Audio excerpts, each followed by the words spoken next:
Uy, alam mo ba, Mare, ito, Mark, dahil Ano? napadaan ka naman, ano? Bakit? 88 days na lang Pasko na. Binilang ko yan. Kaya pala nakapampasko tayo. Ang ganda nung Kaya, Christmas tree. kanya-kanyang paandan na rin, ha? Yung mga pagde-decorate, syempre, ng iba't ibang establishmento sa Ayan, bansa. oh. Diba? Ay, ito pala. Diba? Kita mo? Oo, yung 88 Oh. nila. Tulad ng bakery sa Quezon City. Nakita mo yon? Nakita ko, nadaanan ko kung Ayan. nadaan. Oo, tingnan mo. Ganda. Oh. Mala Christmas Wonderland na display. Ang bubungad po sa mga pumupunta roon. Oo. Bida riyan ng iba't ibang carnival rides tulad ng carousel, flying fiesta at Ferris wheel.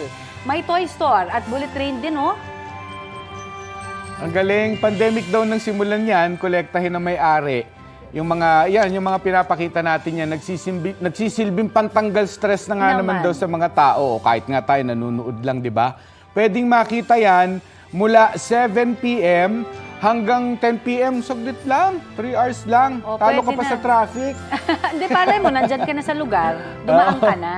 Malapit lang naman. Oh, Saan nga uli? Pang-aliw din Loma. yan, ha? La Loma. Oh, Pang tapos aliw. mag-lechon ka na after. Oh. Diba? Bili ka na, order ka na Tapos for maglusartan ka. Balita ko, may tututukan kayo tuwing 11 a.m. sa GTV.